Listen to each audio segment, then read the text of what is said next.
Welcome to another exciting edition of Fans vs. Critics. I'm Matt. I'm Judith. I'm Monica. And today we're going to be talking about Star Wars, specifically The Last Jedi, and the fan outcry to retcon the film from the saga's continuity. I am going to be looking at the remake thelastjedi.com movement and that idea of actually literally remaking The Last Jedi, retconning it out of existence. And I'm going to be talking about fan narcissism and Luke Skywalker, which sounds meaner than it is. So for those of you who don't know, retroactive continuity refers to deliberately changing previously established facts in a work of serial fiction, and the change itself is referred to as a retcon, and the act of doing that change is called retconning. Now, Karen Traviss is the author of multiple Star Wars novels, including Republic Commando and its sequels, as well as the Clone Wars novels, which are based on the Clone Wars and its TV show. And she says the term retcon refers to the science of making stuff fit and getting better stories out of previously established source material. When George Lucas re-edited the original Star Wars trilogy, he made changes directly to the source material rather than introduce new films to contradict the contents of his original films. However, the Star Wars prequels qualified as new source material, and many fans have pointed out instances within the prequel films which apparently retcon elements of the original trilogy. I'm thinking specifically Force abilities can now be measured, Anakin has a youthful ghost, Leia remembers her mother who died in childbirth, kind of strange.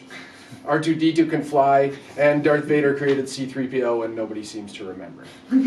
Although the concept is far older, the term retroactive continuity was popularized in 1983 by DC Comics writer Roy Thomas, and the shortened form retcon arose in the late 1980s. The most obvious example of one of Lucas's retcons occurs in Star Wars Episode 4. In the original release of the film, Han proceeded to preemptively shoot Greedo, and then in later re-releases, the film was shown to demonstrate Greedo shooting first and Han missing.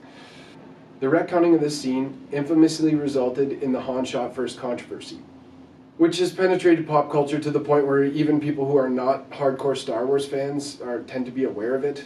And there is a growing movement of older Star Wars fans who feel a need to pass down the knowledge of Han shooting first to their children. In a serious but tongue-in-cheek article titled, "How Will I Teach My Son That Han Shot First?" writer Philip Byrne muses on the fatherly responsibility of explaining to his son that before Lucas retconned Episode 4, Han shoots first, not Greedo. In a serious but tongue-in-cheek article, "How Will I Teach My Son That Han Shot First?" writer Philip Byrne muses on the fatherly responsibility of explaining to his son that before Lucas retconned Episode 4, Han shot first, not Greedo. He states that this dilemma of having to explain to his son, quote, brings him to one of his favorite concepts in critical thinking about art. Once a piece of art has been created, who owns it? When Wordsworth writes a poem, what is his relationship to that poem once it has been published? What is the level of his authority over its meaning? Does George Lucas have the right to change and keep changing Star Wars? In the Star Wars canon, can we now definitively say that Greedo shot first, or was it Han? Lucas's willingness to retcon his own saga has now inspired a league of fans who are generally unpleased with The Last Jedi, specifically with the film's treatment of Luke and supposed SJW themes. I'm thinking inclusion, diversity, and gender equality. Now, to push for Lucasfilms and its parent company, Walt Disney Corporation, to retcon The Last Jedi and effectively strike the film from the Star Wars canon is their goal. Now, I'm not entirely opposed to the idea of retconning to the point where it alters the overall direction of a popular film series, as long as it's done with the appropriate reasons. The Halloween series was just effectively retconned to the point where nothing exists anymore but the original film. And it enabled the filmmakers to craft a sequel that was unburdened by the convoluted narratives of the previous 10 sequels. Now, I'm not entirely convinced retconning The Last Jedi for the purpose of highlighting a geriatric Luke's hypermasculine heroism is exactly beneficial to the overall series. If a retcon were truly to happen with The Last Jedi, which I'm not advocating, I think it would be better done by J.J. Abrams during Episode 9 as opposed to remaking Episode 8 entirely. They might be able to I don't know, give us a little bit more on Snoke's background. I like the idea of Rey's parents being something special either. Things like that could technically be retconned in episode 9. Again, they don't have to be. It's not detrimental to the entire Star Wars saga that episode 8 exists. Which brings us to an online petition started by Change.org user Henry Walsh, where he demands that Disney retcon The Last Jedi from the Star Wars saga for the sake of original fans everywhere. Now, according to Walsh, quote, episode 8 was a travesty. It completely destroyed the legacy of Luke and the Jedi. It destroyed the very reasons most of us as fans liked Star Wars. But this can be fixed. Just as you, Disney, wiped out 30 years of stories, we ask you to wipe out one more, The Last Jedi. Remove it from canon, push back episode 9, and remake episode 8 properly to redeem Luke Skywalker's legacy, integrity, and character. His slanderous plea towards Disney goes one step further as he begs, quote, we stuck by you when you did things that hurt us before. So we ask you now, please don't let this film stand. Don't do this to us. Don't take something that so many of us has loved so much and destroy it like this. Let us keep our heroes. Okay, so a few of the comments on this actual petition just struck me as important. So one of them is by a man named Lee Perry who said, quote, bad film, bad story. The overall 9-episode arc is supposed to be about the Skywalkers, not boring, random, generic, sci-fi, one-dimensional millennials. I don't know how to explain it, really. Another interesting quote by Scott Flanagan said, I'm signing because an irresponsible producer and director injected personal beliefs and political overtones into a beloved franchise, instead of letting it be a method for escapism like a good movie should be. I agree that a well-made film is a great form of escapism, but was the Star Wars series not always political? Rebels fighting Imperials, an intergalactic senate, and the destruction of an evil empire? How does political content stop you from enjoying a film? I was able to enjoy the new Halloween as both a male fan of slasher films while still recognizing the film's progressive representation of women on screen. So I don't think you necessarily have to turn off your critical brain as parts of experiencing forms of escapism.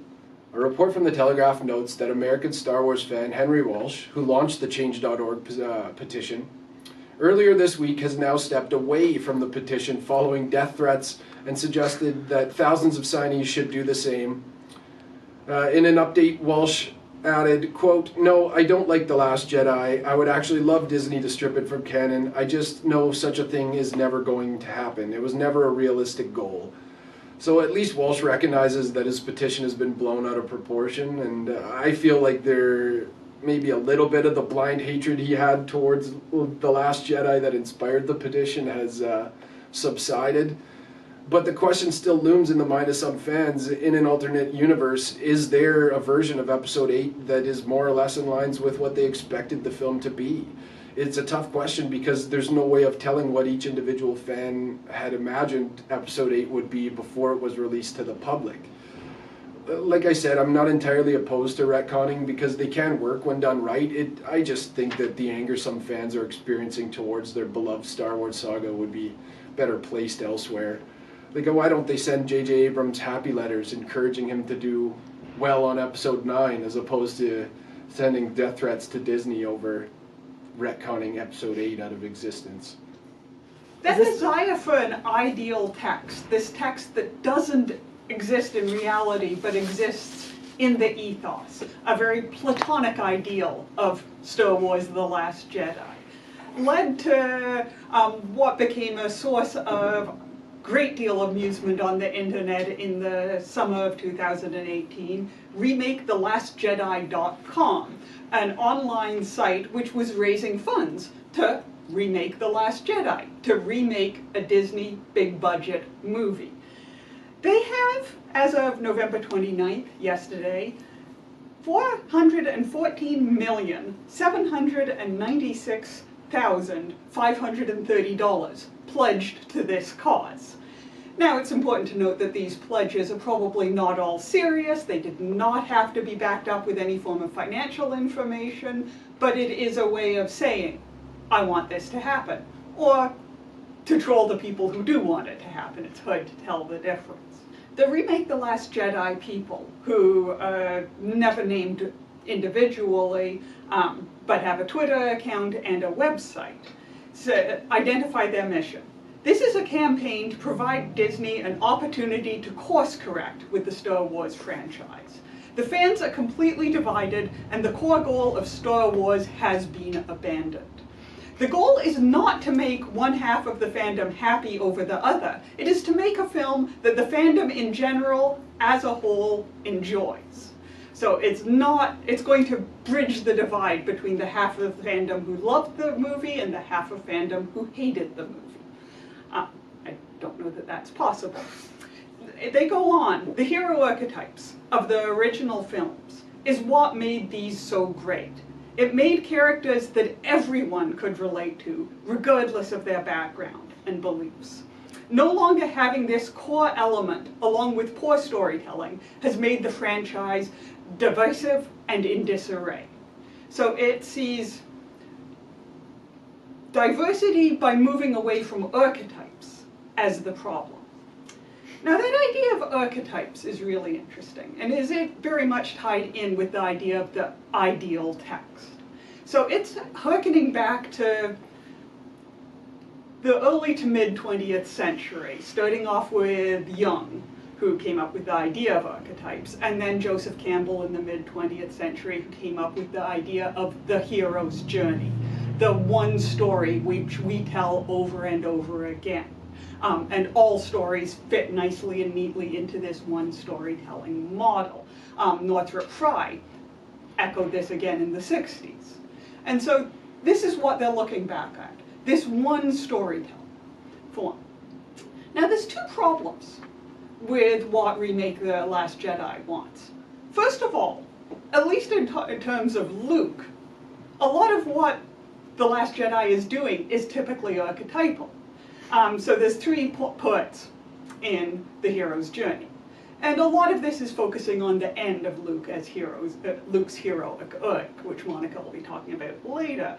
But the first part is the departure, which begins with the call to adventure, Rey appearing, asking Luke to come and save the rebellion.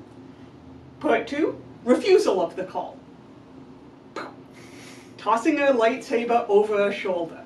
One of the things which has been most hated and most criticized in The Last Jedi is actually part of the archetypal hero's journey a la Joseph Campbell. Similarly, you see things like in terms of the journey itself, the atonement with the father/abyss, which is very much played out in the way Yoda taught, or the ghost of Yoda, the spirit of Yoda and Luke taught, and the burning of the Jedi Temple. The idea of return is also important. So basically Luke checks off every single part in the return and end of the hero's journey in The Last Jedi, because it really is the end of his arc. So first of all, the refusal of the return, which is very much his refusal to reintegrate into a society which he tried to build. He wants to live in this mythic realm. His refusal to be a myth is actually making him more of a myth, actually going and having to do the nuts and bolts return to society is a typical part of the hero's journey. The magic flight. He travels across space using only the Force. Rescue from without, the rest of the cast coming in and helping. The crossing of the return threshold, which Campbell says the returning hero to complete his adventure must survive the impact of the world. Many failures attest to the difficulties of this life-affirming threshold. The idea that Luke fails a lot, which again has been seen as him being not heroic, is actually part of this Joseph Campbell myth. And it ends with the freedom to live, the reintegration into society as a normal human, which one might argue doesn't happen in that it ends with his death. But that death is a reintegration into his place in the Force. It's a return to Anakin, to Yoda, to his position, to normal life for a Jedi Master. So, on the one hand, this is very much the archetypal journey they want. On the other hand, and this is where a lot of the other complaints come in, the hero's journey, and one of the things Rian Johnson is doing playing with the hero's journey, is he has the hero's journey, but then he also parodies the hero's journey in the other plots going on at the same time. So you have Rey having the journey into the cave, one of the archetypal poets, but instead of facing the deep dark fears, she has to face herself. It doesn't actually give her the answers she's looking for.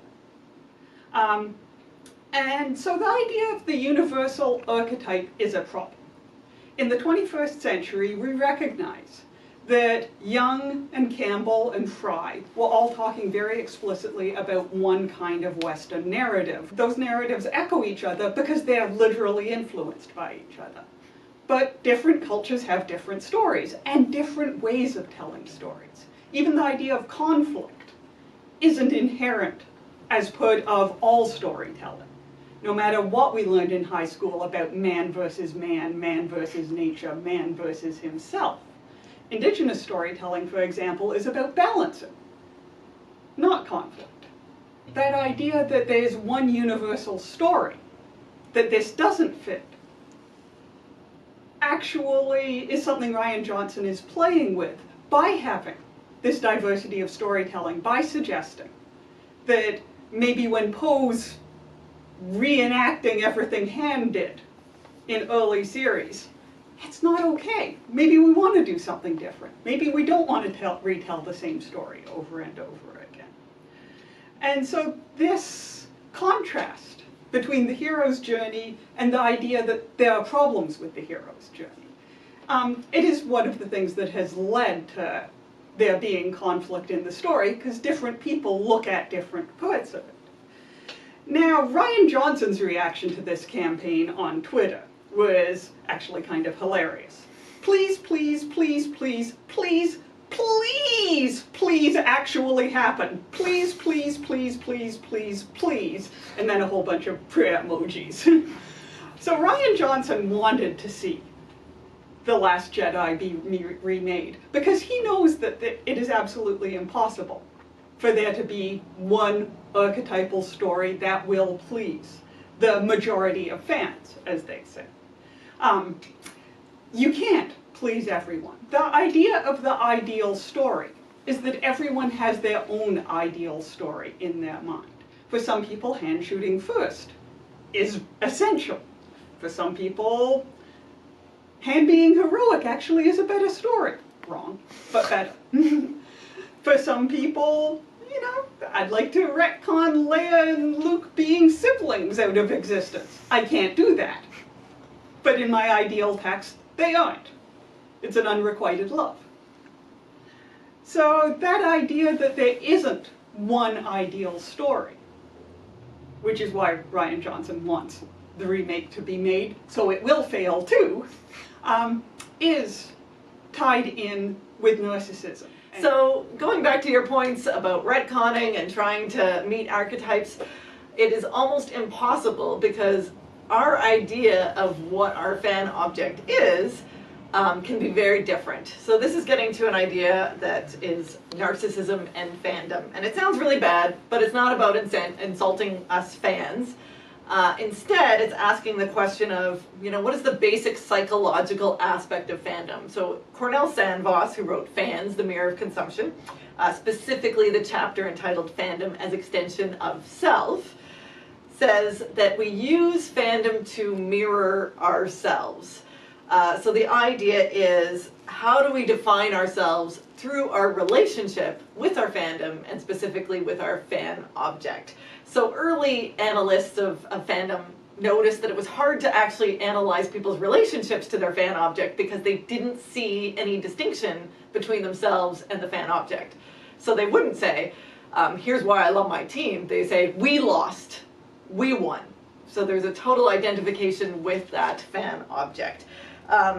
So when people say Disney destroyed my childhood, they feel this as a destruction of their childhood, that this was a foundational text, it's foundational to who they are as a person, and when you change that text, it is experienced as what we would call a kind of assault on the ego, an assault on our sense of self. So think of, as a young girl, why did young girls like Barbie dolls? Because there's a projection with that kind of professionalism, adulthood, and power that maybe the young girl doesn't have. Men might be identifying with James Bond because he's suave, he's strong, so it's this ideal projection. Importantly, it's a misrecognition. So in that projection of James Bond, we see ourselves reflected back to us as more perfect, more powerful, more strong, more attractive than we feel. And so we're really, really tied up in this. Christopher Lasch also looks at celebrity culture this way. He says that it encourages the common man to identify himself with stars and hate the herd, making it difficult for us to accept the banality of everyday life. So if you think of something like the Kardashians, right? We want to identify with them and the power that they have, and instead that makes us separated from ourselves and the day-to-day lives that we have to live. How does this relate to Luke Skywalker? So in the way that we register pain and fear, or a sense of loss of self when our team wins, it's a blow to our ego. When a character like Luke, who we've identified as heroic, compassionate, morally strong, when he fails, some have identified this as a disruption in their ability to identify with him anymore, and so they express this as, that's not Luke. So they feel this deeply, but they see Luke as not Luke anymore. So 2 videos I watched, they were both entitled, helpfully, The Last Jedi Ruined Luke Skywalker. One of them complains, this is by Star Wars Only, you want your characters to progress, but instead Luke regressed. He became mentally unstable, and he was no longer, he said he was morally unsound, that his morality was no longer there. Nerd Soup compares Luke from the extended universe, that one that was retconned out of existence by Disney, and The Last Jedi. So in the first one, he became the most powerful Jedi in history. He rebuilt the Jedi Order, fought off the remnants of the Emperor and the Empire. He became essentially the Dumbledore of the Star Wars universe, the all-powerful, benevolent wizard with an unwavering sense of morality. So you can see, if you were someone who grew up identifying with Luke Skywalker, maybe identifying with him in his whingy early stages, through to his trials and tribulations, then him becoming this all-powerful Jedi, there's an attraction, right? That you get to be the all-powerful, benevolent wizard at the end who gets to help the next generation, and they thank you for your wisdom and guidance. What did we get instead? As he points out, instead of being the wise, all-powerful Jedi that I expected him to be, going back to Judith's idea of the ideal film, Luke turned out to be a bitter, cranky coward. And I like cranky because cranky is so diminished. He's not angry. It's cranky is just like a cranky old man, right? And coward came up a lot. I saw this repeatedly. The idea that instead of Luke doing what he should have done, being heroic, he instead became cowardly. I don't think that he was a coward in this film. I think that we saw something far more complex than crankiness and cowardice. I do think there's a good argument to be made, and maybe something we can talk about. Do we need heroes? Is there the idea that this ideal version of the self gives us something to aspire to, and that maybe we don't go to films to see broken down versions of ourselves, but instead want that escapism or some kind of idealism? But I argue that what hurts about Luke, maybe for a lot of people, is that he does still reflect us, but maybe he reflects a part of ourselves that we don't want to see. That instead of seeing that ideal self, we might be seeing our actual selves, right? And that rather than cowardice, what I saw when I watched The Last Jedi was helplessness. Luke he's not hiding because he's afraid. He's hiding because he doesn't feel that he can do anything. So there's a vulnerability to him and a powerlessness to him. We see aging and death rather than virility. If you think of something like James Bond, has to be constantly remade so that there's always a young man at the peak of his power. Comic book heroes never age, but we saw Luke age. We saw him become depressed and cranky and vulnerable. So I think there's something to be said for Rian Johnson holding up Luke as a reflection that we don't want to see. But I want to agree with Judith. I think that he was a hero at the end of this, but maybe not the hero that they expect from the hero's journey. Instead of a sort of teleological, that is, end-directed narrative, you fight, you progress, and then at the end you beat the evil empire, this movie showed us something more complex, a sort of hopeless activism. How do you fight in the face of maybe not knowing that there's an end that is going to be just and retribution is going to be met out, but you fight regardless. Integration of one's flaws as opposed to casting them onto someone else. And wisdom that comes from bitter experiences, not simply from progressing and becoming more powerful as time goes on, but the wisdom of having your power stripped away or losing that power. And I think that Luke at the end does have insight into the Jedi Order that other Jedis didn't have, like Kenobi or even Yoda, that the Order is deeply flawed and perhaps does need to end, at least in the form that it was, and be passed to someone else. So I think there is a complex hero that we can see ourselves mirrored in. The question of whether or not we want our heroes to be idealistic, perfect, and what that means according to what narrative we have of masculinity, or if some of us like the flawed hero, and that comes down to our own relation to the text and the differences, that's something maybe we can talk about together at the end. So the question I'd like to ask you guys, because it's one that I've been struggling with for a while, which is what does the creator owe the fans? Because I can certainly say there's plenty of times when as a creator you might want to do something that is not fun, that is not, that maybe, you know, Joss Whedon is famous for this. I'm not going to give you what you want, I'm going to give you what I think you need. You know, think of the Batman that we deserve. You know, Luke is kind of the Luke that we deserve and not the Luke we wanted. But what do you think? Do the fans have a right to expect that it will make them happy on some level?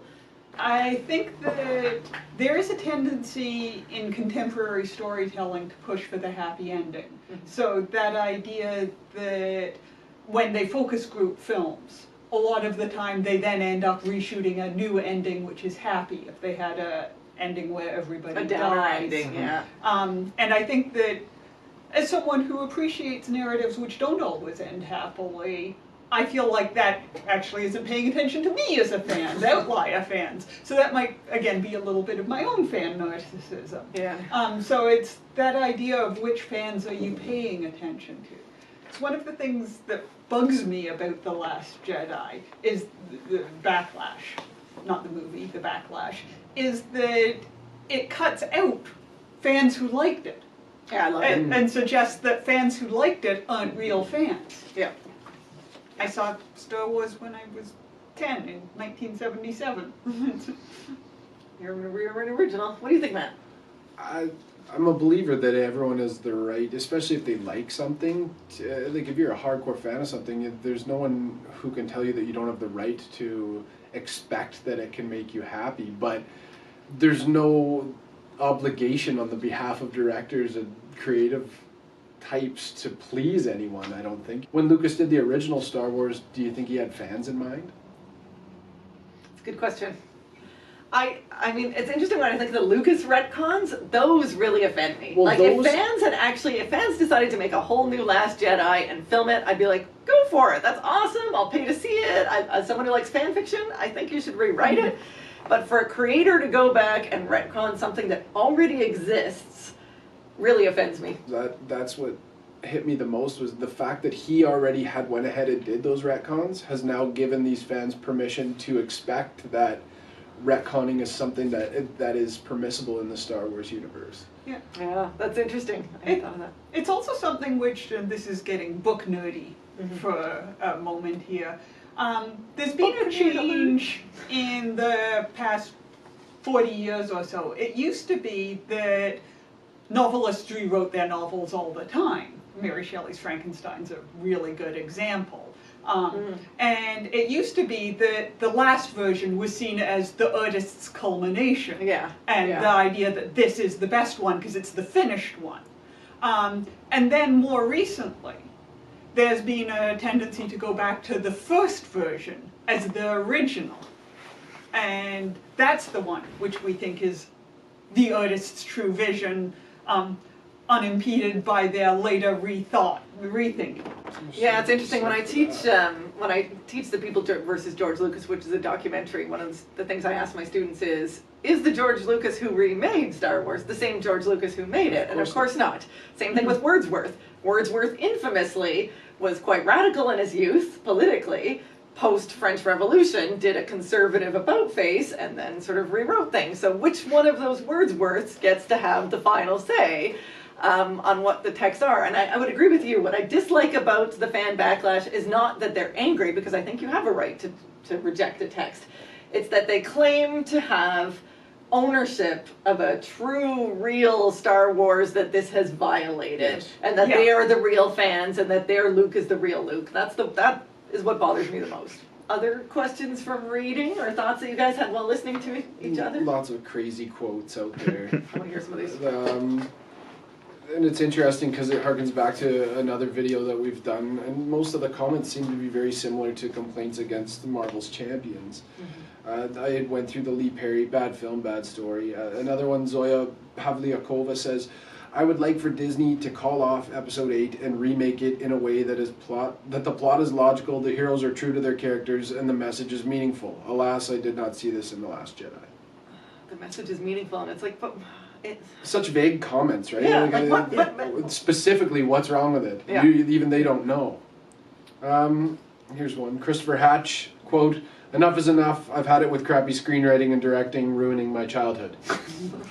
There's the fandom narcissism, right? It's like, it's destroyed my childhood. The Last Jedi, Danny Beauregard says, The Last Jedi was devastating to Star Wars fans and has no place existing. A retcon will make things right and do this franchise proper. One of the things that I really, really, really am angry about with George Lucas is that he will not release the original trilogy. He said he destroyed them. He actually says he destroyed the original trilogy to remake it the way that he felt it should be remade. And to me, I'm like, that's the violation, this desire to make it non-exist anymore, right? This thing that you think should no longer exist. And I'm like, why can't it exist in competition with or in comparison to your vision? Why can't there be two? There are two versions or three versions or how many versions of Frankenstein, right? So leaving room for multiple visions, as opposed to, this is where I think canon comes into play though, right? Where it's like, no, there has to be the true vision, the real one that has my stamp of approval on it. I'll never forgive George Lucas for that. Yeah, at the moment, if you want to get a version where hand shot first, you have to either go to an oral tradition, and I like the idea of the passing down the true stories from father to son. That is kind of awesome. So making it part of an oral tradition. Or you have to go to technology, which is really hard to play now. So you have to have original VHS tape. Yeah. So the wanting something to not exist, the very fact that it exists being registered as a violation is the deeply problematic aspect of this. I'm like I said, make your own movie. Write your own fanfic. I totally support that 100%. Yeah. When they digitally remastered Spielberg's Jaws for Blu-ray, Spielberg put out an interview that said, I'm not going to change it like other directors would, because there's flaws in that movie that shows strings and, but he left those in there. So if you watch the high-def Blu-ray, you can see them, the timestamp on the film, right? Like it places it in the era it was created, whereas they could have went the other direction and rubbed it all out, but now he's preserved it for what it is. I respect that. That's much more respectable than going through and you could have done it the other way. It doesn't really matter, but it pleases me as an old school fan of that film. Yeah. And Jaws is pretty perfect as it is. Well, yeah, exactly. Just leave it alone. Yeah, and I mean it gets down to the idea too of the auteur theory, like who does a film belong to? And this is why I support fans not wanting to retcon this out of existence. I totally support them making their own. I really would love to see that happen, because it'd be hilarious. It could be hilarious and also interesting and could exist as this competing narrative. But I really do feel George Lucas saying that I own this and it's my vision. I'm like, no, there were people who won awards for that film in the original form. It was an entire community of people who made it. And you've sort of erased their work. Some of the editing in that film was fantastic, and now you have awful CGI blocking shots. I get the fan disappointment with this. We've all had experiences where we're disappointed with something that, you know, we're a fan of and it's not what we wanted. Yes. It's the outsize suggestion that they are under attack by nefarious forces of social justice and Disney, which don't tend to work together. I hate to be on the side of corporations. And that they're owed something, and that we is very particular and very narrowly defined who that we gets to be. Yeah, it's very much a we, not those people, a we inclusive, as a we that's exclusive rather than bringing in everyone. That idea of the ideal text also ties in with the auteur theory. Yeah. So I think a lot of people actually think, well, what was George Lucas's vision? Because he had this Yes. And you know, George Lucas gave us the prequels, which were my main area of fan disappointment in the Star Wars universe. Any final thoughts? I love the idea of the originals becoming an oral text as we go Yes. along. That's just so funny. Yeah, and that is one way in which fan remakes do work. Of the course, idea yeah. of the oral text. Yeah. That is actually very interesting. So I would say, yeah, happily make your own oral text version of this, but make sure you film it so we can watch it, because, you know, I might actually like it. Yeah. And to those fans who, you know, hated it and are tired of being lumped in with all the people who hated it for political reasons, maybe you just hated it because it didn't work for you, it's totally fair. Yeah. Just don't expect that it should be made just for you. Yeah, and don't think that your opinion is the only one. We recognize the validity of your opinions, even as we're arguing against them. We'd like you to acknowledge that we actually like the movie for our reasons. Yeah. So thanks a lot. Like, comment, subscribe. That's what you're supposed to say at the end of these things. Tell us how we're wrong in the comments. Yes, please do.